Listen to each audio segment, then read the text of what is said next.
ไตรลักษณ์เขมกะภิกขุองค์กรปกครองส่วนท้องถิ่นและผู้นำท้องถิ่นจังหวัดลำปางขอเชิญพุทธศาสนิกชนทุกท่านร่วมงานประเพณีงานบุญตามรอยศรัทธาไหว้สาอริยสงฆ์เจ้าหลวงพ่อเกษมเขมโกฏประจำปี 2567 ครบรอบ 112 ปี ชาติการของหลวงพ่อระหว่างวันที่ 27 ถึง 29 พฤศจิกายนนี้ที่สถานปฏิบัติธรรมหลวงพ่อเกษมเขมโกฏตำบลต้นธงชัยอำเภอเมืองจังหวัดลำปางชมขบวนอัญเชิญเครื่องสักการะแบบล้านนาโบราณอันยิ่งใหญ่นิทรรศการคติธรรมและประวัติของหลวงพ่อเกษมเขมโกฏร่วมทำบุญตักบาตรข้าวสารอาหารแห้งพระสงฆ์จำนวน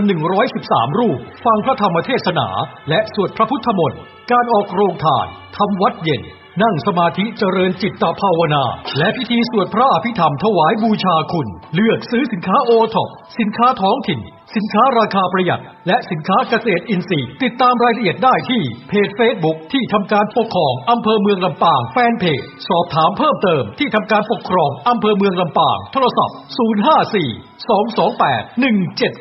054-228-179 และมูลนิธิไตรลักษณ์เขมกะภิกขุโทรศัพท์ 081-885-6077 หลวงพ่อเกษมเขมโกฏจังหวัดลำปางเกจิอาจารย์ชื่อดังเข้มขลังด้วยศีลปัญญา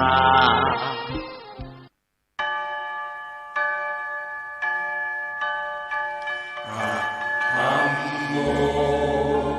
จะวินาโสสวนป่าสามัคคีธรรมบ้านสามัคคีตำบลบ้านผืออำเภอจอมพระจังหวัดสุรินทร์ขอเชิญสาธุชนร่วมงานเปิดป่าฟังธรรมในวันที่ 14 และ 15 ธันวาคม พุทธศักราช 2567 กำหนดการ 14 ธันวาคม 9 นาฬิกาเริ่มลงทะเบียน 16 นาฬิกา 30 นาทีทุกภาคส่วนพร้อมในงาน 17 นาฬิกาพิธีเปิดงาน 18 นาฬิกาทำวัดสวดมนต์เย็น 19 นาฬิกาเริ่มการแสดงธรรมโดยพระเถระครูบาอาจารย์ตลอดทั้งคืน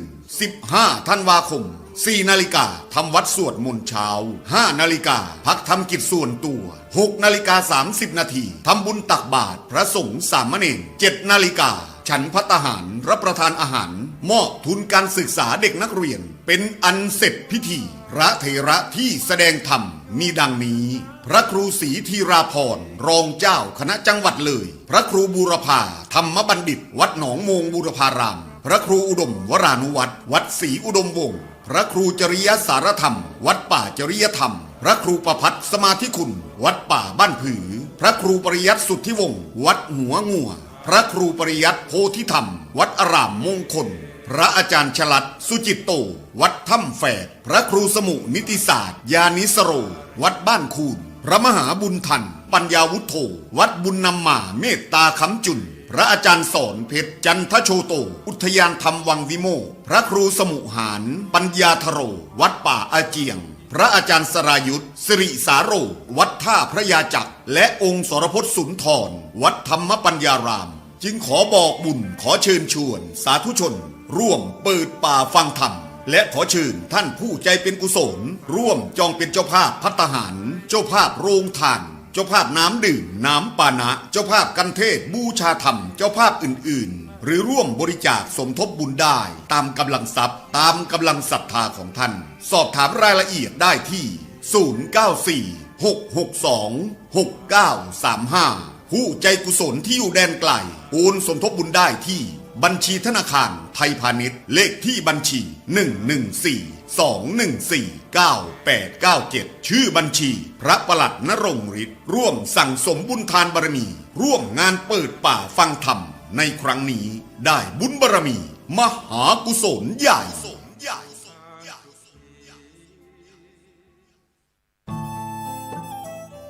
ท่านกำลังติดตามรับฟังสถานีวิทยุกระจายเสียงพระพุทธศาสนาแห่งชาติและสังคม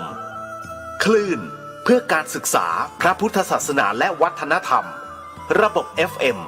104.5 เมกะเฮิรตซ์รายการต่อไปเป็นรายการคดีโลกคดีธรรม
Android ดาวน์โหลดแอปพลิเคชันที่ชื่อว่าวิทยุพุทธศาสนาทั่วไทยเพื่อติดตามรับฟังรายการนี้และรายการธรรมะสาระที่ดีๆจากสถานีวิทยุพระพุทธศาสนาแห่งชาติทั่วทุกภูมิภาคของประเทศไทยที่รวมกันอยู่ในแอปพลิเคชันเดียวกันนี้มากถึง47สถานีทั่วไทยแล้วก็มีแนวโน้มจะเพิ่มจำนวนขึ้นเรื่อยๆเนื่องจากว่าทางครูบาอาจารย์ของเราที่ผ่านมายังไม่ทราบถึงการรวมตัวกันของสถานีวิทยุผ่านแอปพลิเคชันดังกล่าวเพราะฉะนั้นถ้าสาธุชนท่านใดรู้จักครูบาอาจารย์ที่ทำสถานีวิทยุพระพุทธศาสนาเผยแผ่ธรรมะก็สามารถที่จะแจ้งบอกกับครูบาอาจารย์นั้นให้มาเข้าร่วมในแอปพลิเคชันเดียวกันนี้ได้สามารถสอบถามรายละเอียดได้ที่วัดป่าจริยธรรมหมายเลขโทรศัพท์083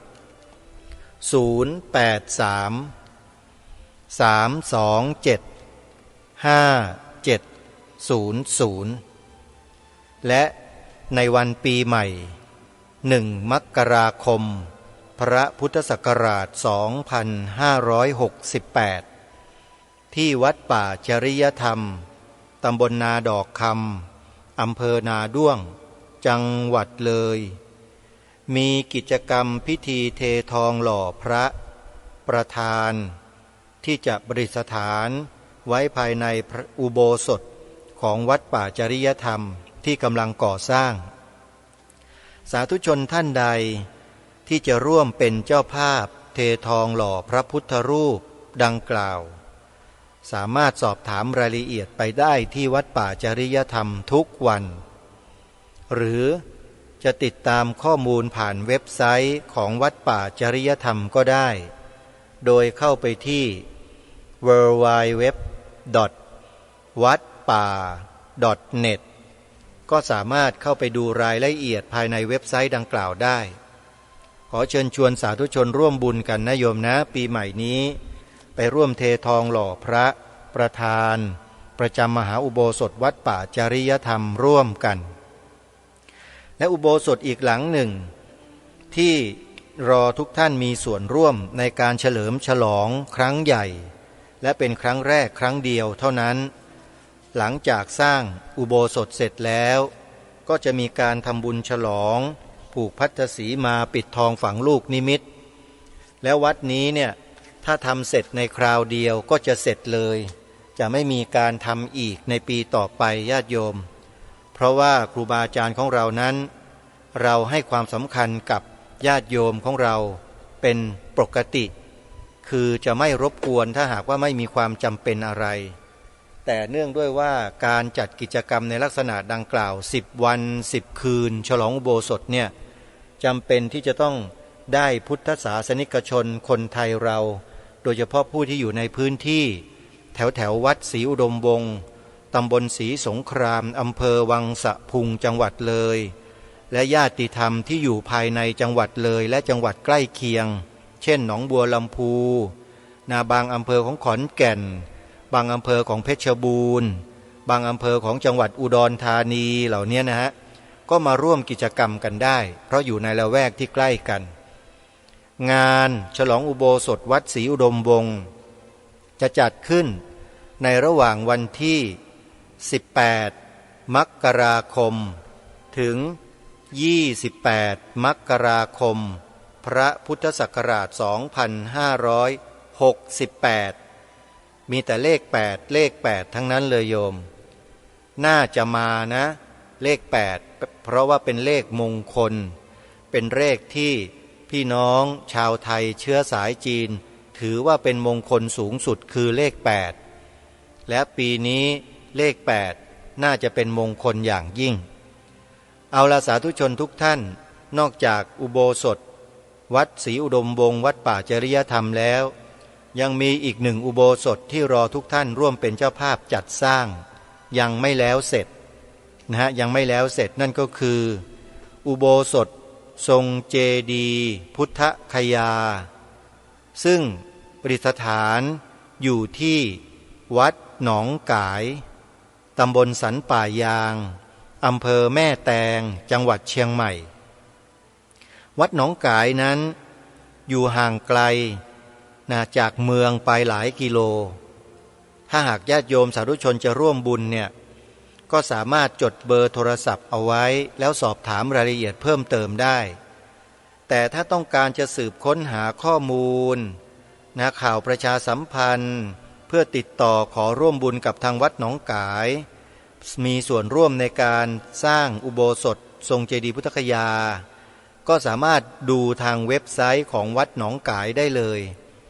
โดยเข้าไปที่ www.wadnongkai.com สะกดเป็นอักษรภาษาอังกฤษตรงตัวไม่มีตัวใดอื่นมาปะปนนะโยมนะหนองกาย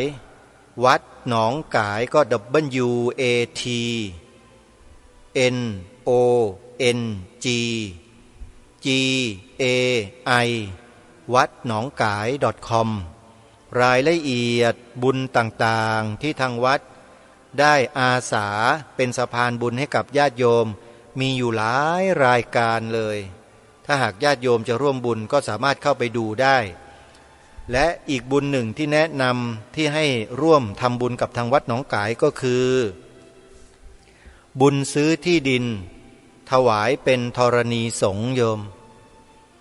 ที่ดินที่ทางวัดหนองกายจัดซื้อมานี้ซื้อเพื่อให้เป็นสมบัติของพระพุทธศาสนาไปตลอดกาลนั่นแล้วเป็นสมบัติของแผ่นดินของไทยเราถ้าหากพระพุทธศาสนาของเราเนี่ยเป็นเจ้าของที่ดินมีกรรมสิทธิ์ในที่ดินเยอะๆเท่าไหร่มากเท่าไหร่ยิ่งดีโยมจริงๆเพราะอำนาจต่อรองในโลกใบนี้เขาใช้อำนาจของความเป็นเจ้าของพื้นที่โยมอันนี้พูดกันตามหลักของโลกเลยเขาเป็นอย่างนั้นถ้าวัดในพระพุทธศาสนาของเรามีที่ดินเยอะเนี่ยโยมแล้วสามารถทำประโยชน์ให้กับพระศาสนาได้อย่างมากเลยทั้งนี้ทั้งนั้นก็ขึ้นอยู่กับผู้บริหารจัดการเนี่ยสำคัญมากว่าจะจัดการได้เหมาะสมและถูกต้องตามข้อกฎหมายตามกฎกติกาตามพระธรรมวินัยมากน้อยเพียงใดหรือไม่อันนี้ก็ขึ้นอยู่กับผู้บริหารจัดการที่เป็นไวยาวัจกรทั้งหลายนั่นเองถ้าหากว่าไวยาวัจกรทั้งหลายมีวิสัยทัศน์มีความเก่งมีความกล้ามีความที่เอาใจใส่ในกิจการงานของพระพุทธศาสนาแล้ววัดวาอารามในสังคมไทยเราก็คงจะไม่ได้เป็นอย่างที่เป็นอยู่ทุกวันนี้นะโยมนะเอานี่เรื่องจริงนะเพราะพระสงฆ์เราจะไปเป็นตัวตั้งตัวตีจะไปอะไรต่ออะไรเนี่ยบริหารจัดการเนี่ยทุกอย่างมันไม่ได้ไวยาวัจกรเนี่ยถูกตั้งขึ้นมาโดยเจ้าอาวาสเพื่อให้ช่วยงานเจ้าอาวาสไม่ใช่ให้มาแข่งกับเจ้าอาวาสนะไวยาวัจกรเนี่ยซึ่งเจ้าอาวาสนั้นถือว่ามีอำนาจตามกฎหมายเป็นเจ้าพนักงานด้วยเป็นเจ้าคณะพระสังฆาธิการแล้วก็เป็นบุคลากรที่สำคัญของพระศาสนาคือได้ถูกยกขึ้นมาเป็นผู้นำเจ้าอาวาสจึงต้องมีความรู้เป็นผู้ที่มีความรู้มากมายพอสมควรถึงจะจัดการบริหารวัดวาอารามได้เป็นความสำเร็จเพราะฉะนั้นเจ้าอาวาสจึงมีอำนาจเต็มในการสั่งในการออกกฎระเบียบหรือคำสั่งต่างๆได้หมดใครที่อาศัยอยู่ภายในวัดหรือได้รับการแต่งตั้งจากเจ้าอาวาสให้ทำหน้าที่ภายในวัดต้องอยู่ภายใต้อำนาจของเจ้าอาวาสทั้งหมดถ้าใครฝืนคำสั่งไม่ปฏิบัติตามคำสั่งที่เจ้าอาวาสออกมาเป็นลายลักษณ์อักษรนะคนนั้นมีความผิดตามกฎหมายด้วยนะฮะอันนี้ต้องเข้าใจร่วมกันนะฮะเพราะฉะนั้นใครที่จะไปมีอะไรกับเจ้าอาวาสเนี่ยเข้าใจผิดแล้วโยมหรือพระคุณเจ้าที่เคารพครับเจ้าอาวาสคือพ่อของเรานะเราต้องเคารพเชื่อฟังท่านแล้วก็ให้ความมั่นอกมั่นใจในองค์ของท่านในฐานะเป็นเจ้าอาวาสเพราะท่านดูแลเราทั้งหมดทั้งวัดเลยและรับผิดชอบพวกเราด้วยนะฮะ ราะฉะนั้นญาติโยมสาธุชนการทำบุญสนับสนุนวัดวาอารามในกิจกรรมต่างๆจึงเป็นประโยชน์ต่อพระพุทธศาสนาอย่ามองตัวบุคคลนะโยมตัวบุคคลนั้นเปลี่ยนอยู่ตลอดเจ้าอาวาสในวัดหนึ่งไม่ใช่มีแค่รูปเดียวโยมพอรูปหนึ่งมรณภาพไปรูปใหม่ก็เข้ามาพอรูปใหม่มรณภาพไปรูปที่ใหม่กว่าก็เข้ามาอย่างนี้เพราะฉะนั้นอย่าไปยึดที่ตัวบุคคลแต่จงยึดในหลักพระธรรมวินัยที่พระสัมมาสัมพุทธเจ้าตรัสสอนไว้แต่ในทุกวันนี้ต้องระวังคนที่แอบอ้างคำสอนพระพุทธเจ้าด้วยนะระวังด้วยนะแอบอ้างโดยความไม่รู้เนี่ยเป็นอันตรายมากอาตมาภาพขอบอกเลยซึ่งในปัจจุบันมีอยู่นะมีอยู่จำนวนไม่น้อยเลยอ้างพระพุทธเจ้าอ้างคำสอนพระพุทธเจ้าอ้างพระพุทธเจ้าตรัสไว้อ้างพระพุทธเจ้าว่าอย่างนั้นพระพุทธเจ้าว่าอย่างนี้แต่ไปสืบค้นดูในพระไตรปิฎกปรากฏว่าไม่มีอัตถกถาดีกาก็ไม่เจอพวกนี้เป็นพวกชอบอ้างผู้อื่นแล้วก็เอามาดำเนินการกับผู้อื่นที่ตนเองคิดว่าไม่น่าจะให้มีให้เป็นเช่นไปอ้างคำสอนของพระพุทธเจ้ามาผิดแล้วก็มาทำลายอาชีพอันสุจริตของคนบางกลุ่มบางพวกที่เขาทำมาหากินอย่างสุจริตไม่ได้ไปหลอกลวงไม่ได้ไปโป้ปดมดเท็จทำไปตามวิชาชีพความรู้ความสามารถที่ตนเองศึกษาเล่าเรียนจบมาอย่างถูกต้องตามกฎหมายตามระเบียบการศึกษาโดยทั่วๆไปแต่ก็ถูกคนบางคนบางกลุ่มบางพวกดูถูกดูหมิ่นแล้วนำคำสอนพระพุทธเจ้าเนี่ยมาโจมตีใส่ร้ายป้ายสีคนเหล่านั้นที่มีอยู่ในสังคมดืดดาลดืดดื่นดาดดื่นเต็มไปหมดทั่วประเทศทำให้เกิดความเดือดเนื้อร้อนใจกันไปทั่ว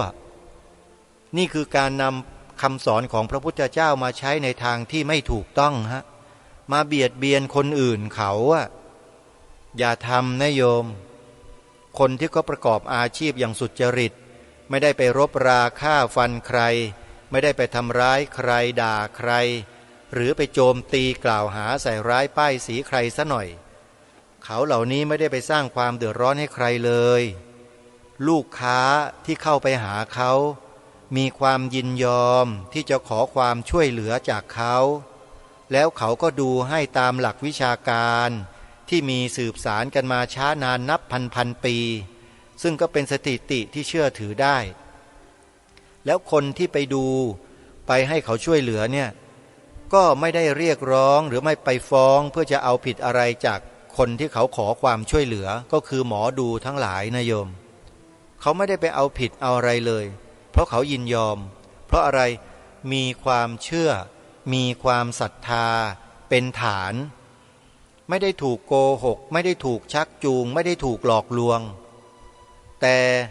บางสิ่งบางอย่างบางประเภทบางเรื่องบางราว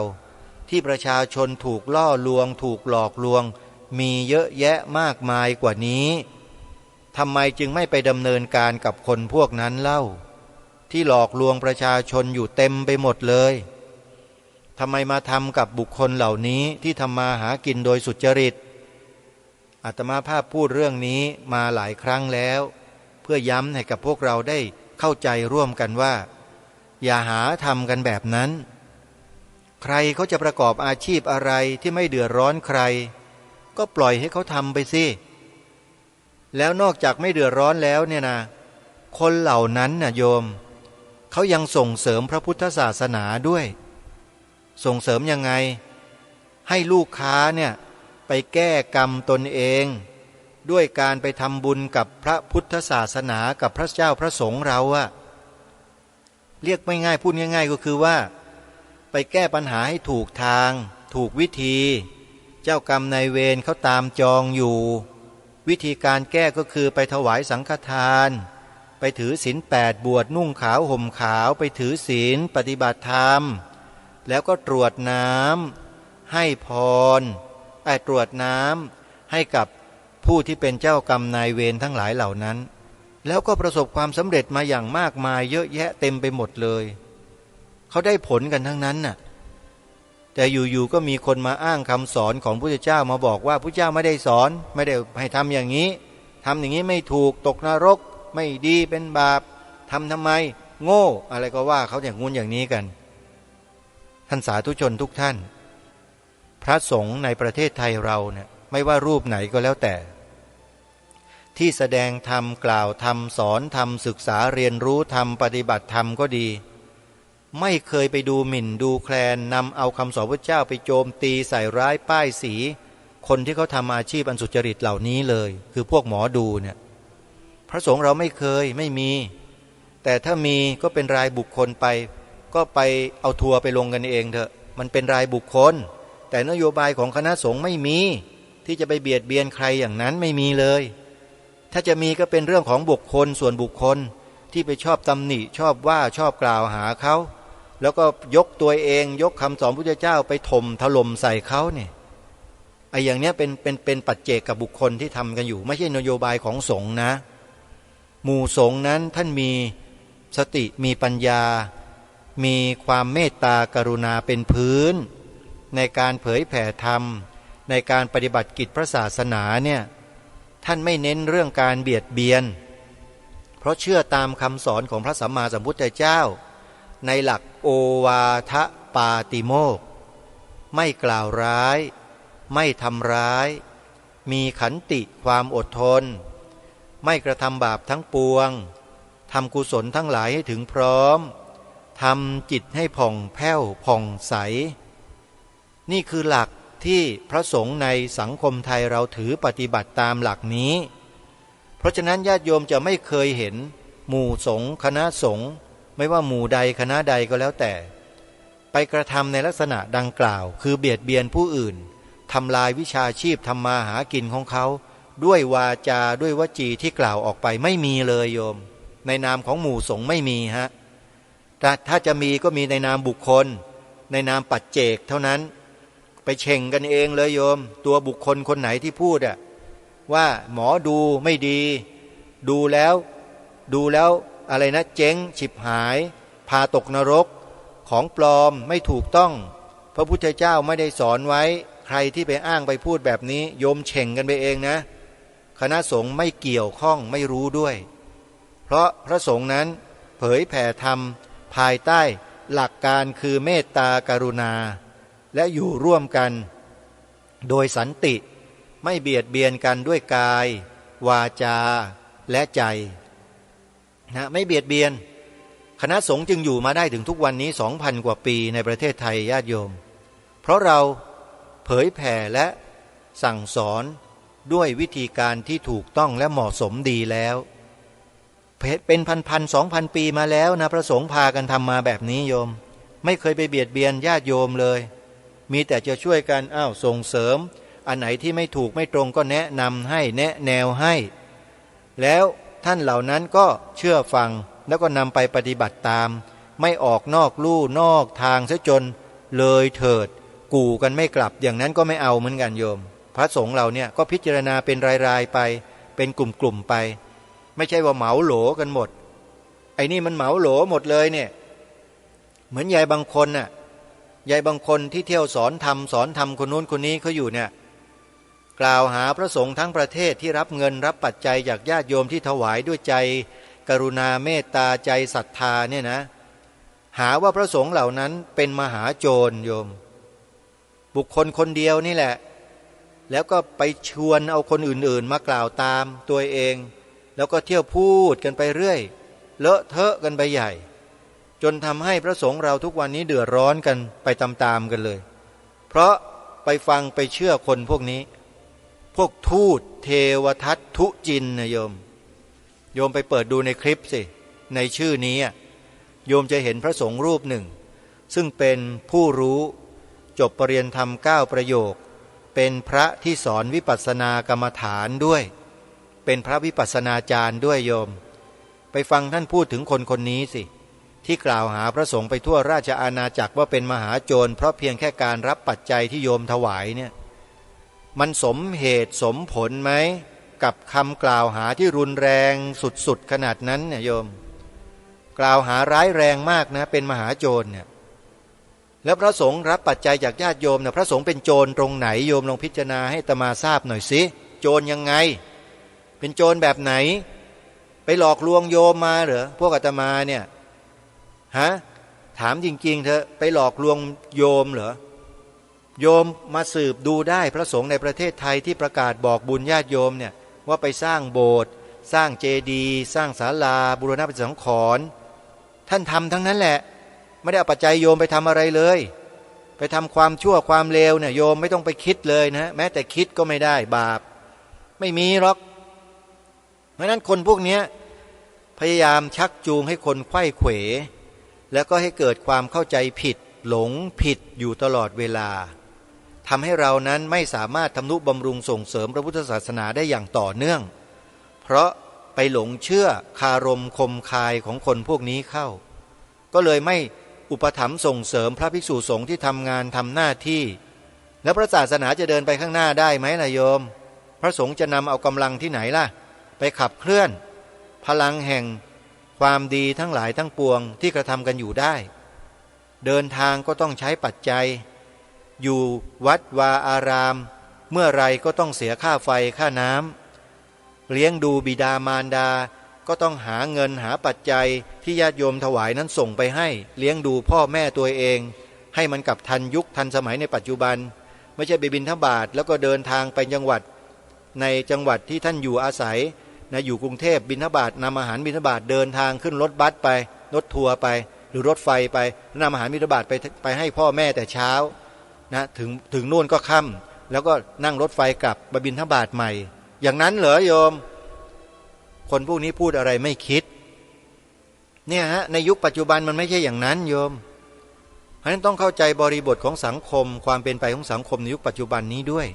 ไม่ใช่ไปฟังกันเชื่อกันตะพึดตะพือเห็นมีลีลามีอะไรดีๆหน่อยโอ้ยพูดแล้วมันสะใจถูกใจก็ไปหลงไปเชื่อกันหมดไอ้อย่างนี้จะทำให้ศาสนาพังฮะทำให้ศาสนาเดินไปข้างหน้าไม่ได้บุคคลคนนี้ไม่ใช่คณะสงฆ์นะโยมอย่าลืมนะพระสัมมาสัมพุทธเจ้าทรงมอบพระพุทธศาสนาไว้ให้กับหมู่สงฆ์ไม่ใช่ให้บุคคลไม่กี่คน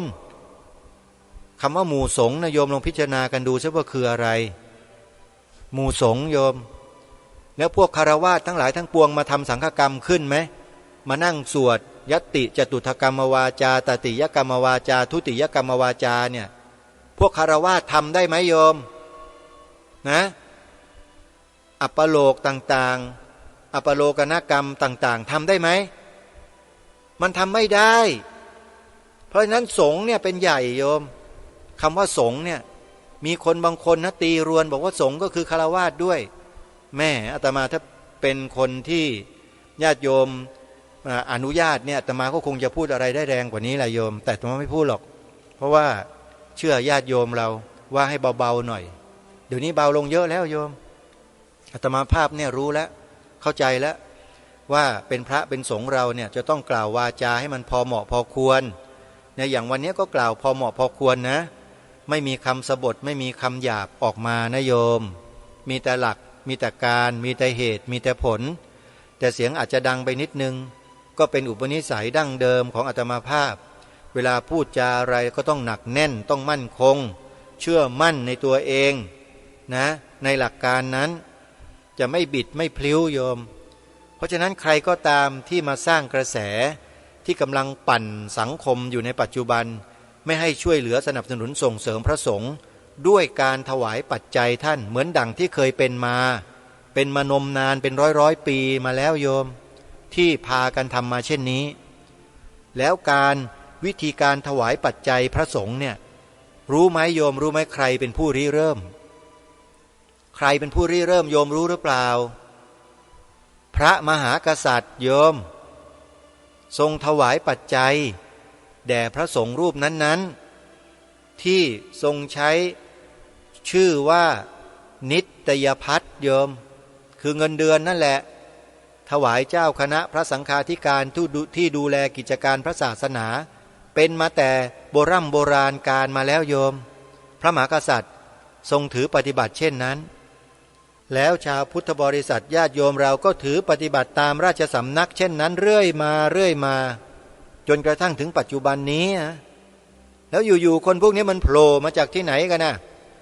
มากล่าวหาพระสงฆ์ว่ารับปัจจัยรับเงินที่ถวายนั้นว่าเป็นมหาโจรนะคิดกันให้ดีโยมคิดกันให้ดีนะเดี๋ยวเราจะหลงตามพวกมารพวกศัตรูเหล่านั้นไปโดยไม่รู้ตัวอาตมาเป็นห่วงนะเป็นห่วงความรู้สึกนึกคิดของโยมจะคล้อยตามคนพวกนี้ไปง่ายๆอย่าคล้อยตามไปนะโยมนะพระสงฆ์เรานะรักษาพระศาสนามาเนี่ยโยมนับสิเป็นกี่พันปีมาแล้วกี่พันปีพันกว่าปีเอาอย่างน้อยๆนะพันกว่าปีแต่ถ้าจะนับตั้งแต่สุวรรณภูมิมาก็2,000 กว่าปีก็แล้วกันเราก็ดูแลกันมาอย่างนี้แหละไม่เคยมีปัญหาอะไรเลยพูดจริงๆเถอะพอยุคสื่อสารมวลชนเทคโนโลยีสมัยใหม่เข้ามาเท่านั้นแหละพวกนี้มันตีปีกกระพือปีกกันใหญ่เลยเหมือนกับไก่ไม่มีขนน่ะดังปั๊บปั๊บปั๊บปั๊บปั๊บคนก็ชอบจังเลยแม้ตีปีกแปลกๆไว้ไก่ตัวนี้โอ้ยชอบกันใหญ่ไก่ไม่มีขนหัวโล้นด้วยนะชอบกันจังเลยนะตีกันปีกดังป้งป้งป้งป้งดังเหมือนอะไรถ้วยสังกะสีที่เขาวางไว้อะนั่นแหละชอบใจกันใหญ่ระวังเถอะจะมีส่วนทำลายพระพุทธศาสนาทำลายหมู่สงฆ์ไปด้วยโดยไม่รู้ตัวนะฮะอันนี้ต้องขอฝากไว้นะพูดนี่ไม่ใช่รังเกียจหรอกโยมแต่ไม่เห็นด้วยกับวิธีการที่ทำไม่เห็นด้วยเลยหมู่สงฆ์ถือปฏิบัติกิจของพระศาสนาใน6 ด้านมาเป็นอย่างดีแล้วศึกษาปฏิบัติเผยแผ่สาธารณูปการการศึกษาสงเคราะห์สาธารณูปการสาธารณสงเคราะห์ก็พาทำกันมาเช่นนี้มาไม่รู้กี่ร้อยปีมาแล้วก็รักษาพระศาสนามาให้แก่พวกเราได้ถึงทุกวันนี้แต่บางคนพอปีกกล้าขาแข็งหน่อยคิดว่าตนเองนั้นมีความฉะฉานเชี่ยวชาญชำนาญดีด้วยวาจาด้วยคำพูดเอาใหญ่เลยขึ้นใหญ่เลยทีนี้ตีปีกปงเปงปงเปงปงเปงนะไก่ไม่มีขนหัวก็ล้านด้วยก็ลองคิดดูแล้วกันว่ามันเป็นภาพลักษณ์ในลักษณะนั้นจะเป็นยังไงโยมอาตมาภาพมองดูแล้วเนี่ยไก่ไม่มีขนแล้วตีปีกโยมคิดดูสิแล้วมันเป็นยังไงล่ะมันน่ารักไหมไม่ใช่น่ารักนะจะใช้คำว่าน่าทุเรศโยมก็เดี๋ยวจะหาว่าอาตมาพูดคำหยาบอีกมันไม่น่ารักมากกว่าเอาใช้คำนี้แล้วกันนะฮะมันไม่น่ารักนะเพราะฉะนั้นนะเราจะฟังจะดูจะเชื่ออะไรใครก็แล้วแต่ใช้หลักเกสะปุตตสูตรญาติโยมที่พระพุทธเจ้าทรงวางไว้ให้เกสะปุตตสูตรหรือกาลามสูตร10 ข้อนั่นแหละแล้วเวลาอ่านกาลามสูตร10 ข้อที่ไหนก็แล้วแต่อย่าไปอ่านเพียงแค่10 ข้อแล้วจบพระพุทธเจ้าไม่ได้ตรัสสอนเพียงแค่10 ข้ออยู่แค่นั้นนะแต่มีห้อยท้ายไว้ตอนท้ายอีกด้วยเป็นบทสรุปอยู่พอ10 ข้อจบแล้วพระพุทธเจ้าตรัสบอกว่า10 ข้อนี้ไม่ว่าอะไรก็แล้วแต่ใน10 ข้อเนี่ยผลที่มันปรากฏออกมาถ้ามีประโยชน์ไม่เป็นโทษแล้วทำให้หมู่สงฆ์สังคมพุทธบริษัทหมู่นั้นสังคมนั้นบริษัทนั้นมีความสงบสุขร่มเย็นมีความเจริญรุ่งเรืองแล้วขอให้เราปักใจเชื่อสิ่งเหล่านั้นได้เลยคือต้องพิสูจน์ก่อนไงพิสูจน์ให้ได้ก่อนถ้าพิสูจน์ไม่ได้อย่าเพิ่งเชื่อไอ้คำพูดคำบอกเล่าคำกล่าวอะไรต่างๆที่มันออกมาเนี่ยไม่ว่าจากใครทั้งนั้นแหละจนกว่าเราจะพิสูจน์ได้ด้วยตัวของเราเองเรียกว่าปัจจตังเวทิตโพวินยูหิวินยูผู้รู้ย่อมรู้ได้เฉพาะตนเท่านั้นก็คือหลักธรรมที่พระสัมมาสัมพุทธเจ้าตรัสสอนให้เราปฏิบัติตามนั่นแหละพิจารณาให้เห็นสภาวะตามความเป็นจริงให้ชัดแจ้งแจ่มแจ้งด้วยตัวของเราเองใครคนอื่นบอกให้เรารู้ไม่ได้เพราะฉะนั้นคนอื่นยังเชื่อไม่ได้โยมยังเชื่อไม่ได้ไม่ใช่บอกว่าไม่ให้เชื่อฟังให้ดีนะยังเชื่อไม่ได้ทั้งนั้นแม้แต่ตำรับตำราคัมภีร์พระไตรปิฎกหรือแม้แต่ครูบาอาจารย์ของเราพ่อแม่หรือใครก็แล้วแต่ที่สอนที่บอกเรามาด้วยอะไรก็แล้วแต่เนี่ยยังเชื่อไม่ได้แต่เมื่อไหร่เรานำมาปฏิบัติแล้ว เกิดเป็นผลที่ดีงามเป็นประโยชน์ต่อตนเองต่อผู้อื่นต่อส่วนรวมสิ่งนั้นเชื่อถือได้และปฏิบัติตามได้เห็นไหมฉะนั้นกาลามาสูตรเกสาปุตตสูตรเนี่ยต้องอ่านให้จบให้ครบ10ข้อแล้วดูเหตุผลในช่วงท้ายที่พระเจ้าทรงตรัสให้ไว้ด้วยคือผลที่ปรากฏแล้วจึงจะตัดสินใจปรงใจเชื่อได้เพราะฉะนั้นใครก็ตามที่กล่าวที่แสดงที่พูดมาหรือจะแม้แต่อ่านตำรับตำราศึกษาเรียนรู้แม้แต่พระไตรปิฎกอรรถกถาฎีกาอะไรก็แล้วแต่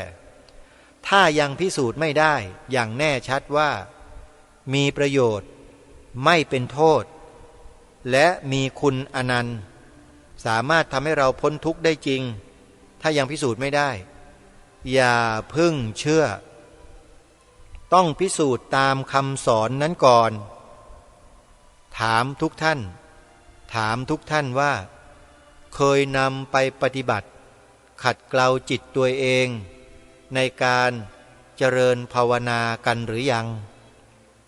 ใครเคยเจริญภาวนามากันบ้างแล้ว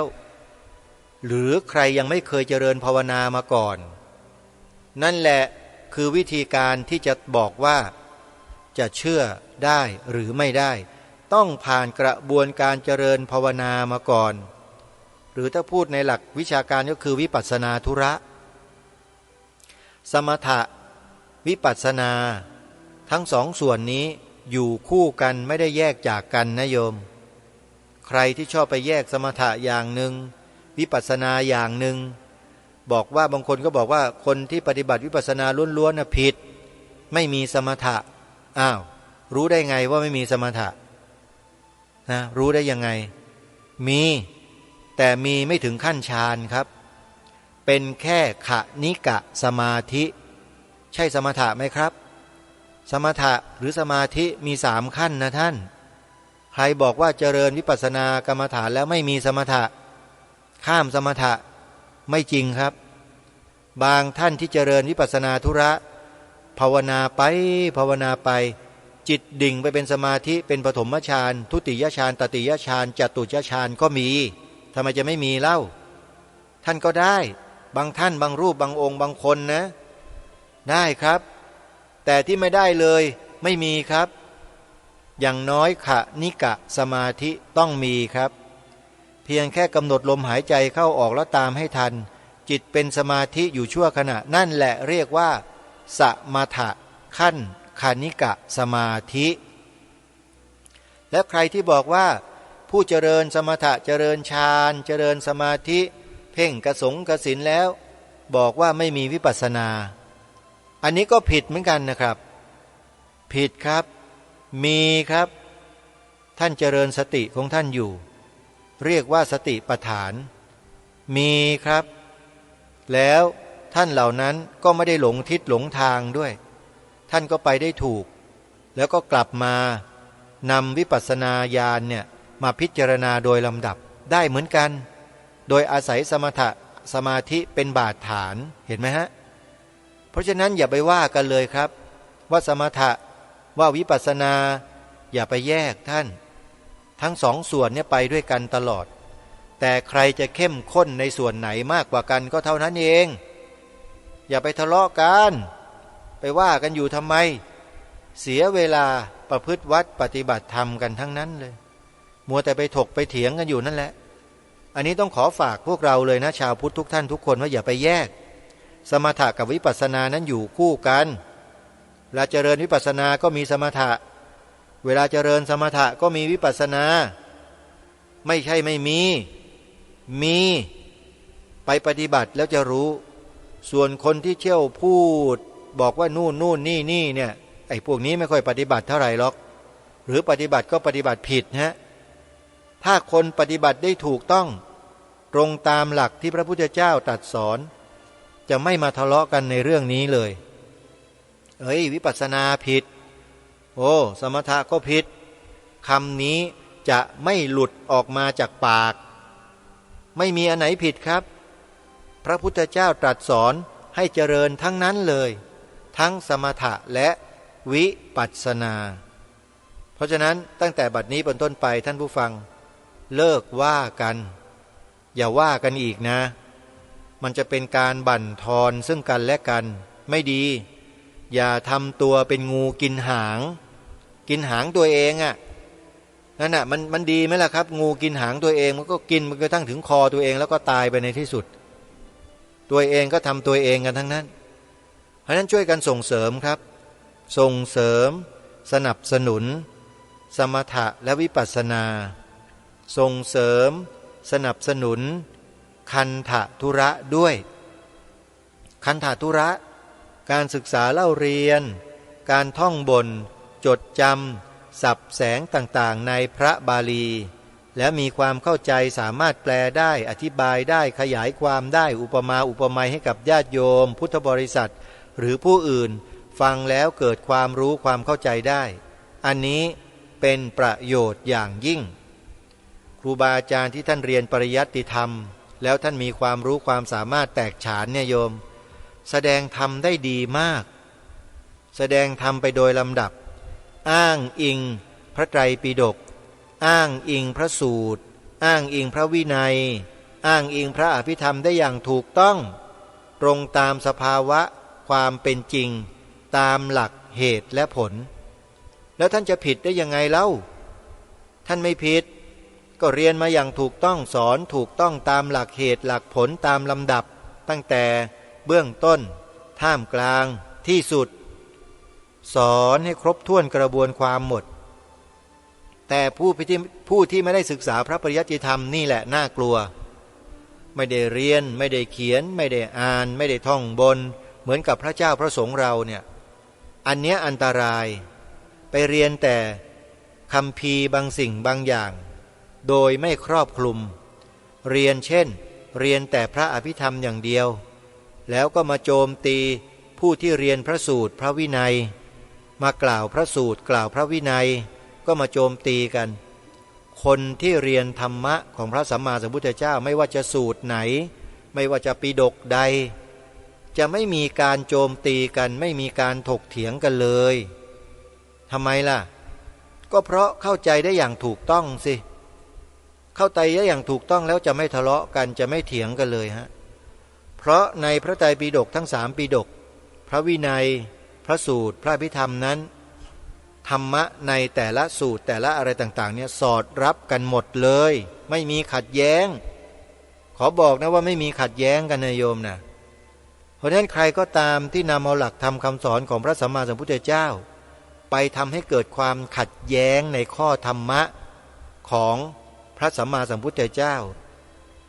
บุคคลนั้นเขาบอกว่าเป็นคนบาปมหันต์เลยนะฮะไปทำให้เกิดความขัดแย้งเข้าใจความผิดกันความหมายผิดกันเนี่ยอันนี้ต้องขอบอกกับท่านผู้ฟังว่าไม่ควรอย่างยิ่งเพราะฉะนั้นสาธุชนทุกท่านการศึกษาเล่าเรียนพระปริยัติธรรมในเบื้องต้นเนี่ยเป็นสิ่งที่มีความจำเป็นสำหรับพุทธบริษัทของเราจริงๆต้องเรียนโยมพระสงฆ์เราถ้าอุปสมบทมาแล้วไม่เรียนเสียเข้าสุกเปล่าๆเปลืองเวลาของพระศาสนาเปลืองเนื้อที่บวชมาแล้วไม่เรียนไม่ศึกษาพระปริยัติธรรมให้เกิดความรู้ความเข้าใจอย่างน้อยๆเนี่ยนะถ้าจะอยู่ในพระศาสนาต่อไปจะต้องเรียนให้จบนักธรรมเอกเป็นอย่างน้อยเรียนให้เข้าถึงให้เข้าใจทั้ง3ชั้นเลยนักธรรมตรีนักธรรมโทนักธรรมเอกเมื่อเข้าใจแล้วก็สามารถที่จะประคับประคองตนเองให้อยู่ในร่องในรอยได้จะไม่ออกนอกลู่นอกทางเหมือนกับใครบางคนนะที่ไม่ได้ศึกษาไม่ได้เล่าเรียนมาแต่ไปอวดอ้างตัวเองว่าเป็นอรหันต์เป็นนู่นเป็นนี่อวดอ้างตัวเองแล้วก็บอกพวกเราสาวกว่าตัวเองนั้นบรรลุปฏิสัมภิทาอย่างนู้นอย่างนี้ทั้งที่ไม่ใช่ตัวเองเป็นพระหรือเปล่ายังไม่รู้เลยนุ่งห่มเรียนแบบพระสงฆ์อยู่แล้วก็เรียกตัวเองอาตมาใช่พระสงฆ์หรือเปล่าไม่รู้ไปบวชที่ไหนมาเนี่ยอันเนี้ยก็เป็นข้อสงสัยที่สังคมก็สงสัยกันมานานแล้ว โดยเฉพาะในหมู่สงฆ์เราเคยตั้งคณะการกะสงฆ์ทำประกาศนียกรรมประกาศความผิดของกลุ่มบุคคลเหล่านี้มาแล้วเมื่อปี2518ปีพระพุทธศักราช2518โยมมีเอกสารเป็นหลักฐานทางราชการเต็มหมดเลยอยู่ในกับอาตมาเนี่ยเกี่ยวกับคณะการกะสงฆ์ที่ประกาศความผิดของคนกลุ่มหนึ่งที่ไม่ได้ศึกษาเล่าเรียนมาได้ถูกต้องดีงามตามหลักสูตรที่คณะสงฆ์วางไว้นี่ไปหยิบไปอ่านกันเอาเองแล้วก็ไปว่ากันเอาเองไปตีความพระธรรมวินัยผิดเพี้ยนกันเลอะเทอะกันไปหมดคนเหล่านี้แหละที่ทางรายการพูดถึงเมื่อสักครู่นี้นะไว้เนื้อเชื่อใจอะไรไม่ได้เลยคนพวกนี้อันตรายด้วยนะถ้าใครไปฟังคลิปที่ท่านเจ้าคุณพระเทพดิลกในยุคนั้นนะฮะคือเจ้าคุณระแบบทิตยาโนบวรในฐานะเลขาธิการคณะการกะสงฆ์ในสมัยนั้นนะครับท่านได้บรรยายให้ข้อมูลความรู้กับเจ้าคณะพระสังฆาธิการที่มาประชุมกันทั่วประเทศทั่วราชอาณาจักรที่พุทธมณฑลเมื่อปีพระพุทธศักราช2518เนี่ยฮะคลิปเหล่านั้นถูกเผยแพร่อยู่ใน YouTube นะใครอยากจะฟังนะครับครูบาอาจารย์ฮะประกาศนียกรรมครั้งสำคัญที่สุดในคณะสงฆ์ไทยทั่วราชอาณาจักรครับเมื่อปี2518ใครที่เกิดไม่ทันนะครับยังมีโอกาสได้ฟังนะฮะเพราะมีการเผยแพร่อยู่ใน YouTube ครับพิมพ์คำว่าฟังให้ดีนะครับพิมพ์คำว่าปะกาสนียกรรมไม่มีสระอะนะครับทุกตัวไม่มีสระอะนะครับปะกาสนียกรรมนะครับปอปลากอไก่สระอาสอศาลาสอศาลาคือสอคอนะครับสอศาลานอหนูสระอียอยักษ์กอไก่รอเรือสองตัวมอม้าครับอ่านว่าปะกาสนียกรรมแล้วพิมพ์ต่อท้ายเจ้าคุณระแบบทิตยาโนเจ้าคุณระแบบทิตยาโนเจ้าคุณระแบบหรือว่าเจ้าคุณพระธรรมเมธาพรผู้ช่วยเจ้าวาดวัดบวรวัดบวรนิเวศวิหารผู้ที่มรณภาพไปแล้วนะครับท่านเป็นชาวปากพนังครับจังหวัดนครศรีธรรมราชครับแล้วท่านเป็นพระนักปราชญ์ที่มีความแตกฉานในเรื่องของพระวินัยพระสูตรเป็นอย่างดีมากๆเลยใครฟังธรรมบรรยายการวินิจฉัยในข้อต่างๆที่ท่านได้บรรยายเนี่ยจะได้ปัญญาได้ความรู้แตกฉานมากมายเลยครับครูบาอาจารย์สายปฏิบัติกรรมฐานวิปัสสนาธุระเนี่ยชอบฟังท่านเจ้าคุณระแบบท่านพูดถึงข้อธรรมะข้อวินัยท่านเข้าใจบริบทของสังคมเป็นอย่างดีเลยโยมนี่แหละบุคคลที่ทางรายการแนะนำให้เราฟังและเปิดฟังท่านเนี่ยก็คือท่านเจ้าคุณพระธรรมเมธาพรระแบบทิตยาโนโดยเฉพาะประกาศนียกรรมที่ท่านได้ประกาศในหมู่สงฆ์หมู่ใหญ่ทั้งประเทศเมื่อปีพระพุทธศักราช2518ครับเป็นคลิป YouTube อยู่ใน YouTube เลยพิมพ์หาในชื่อว่าปะกาศนียกรรมเจ้าคุณระแบบ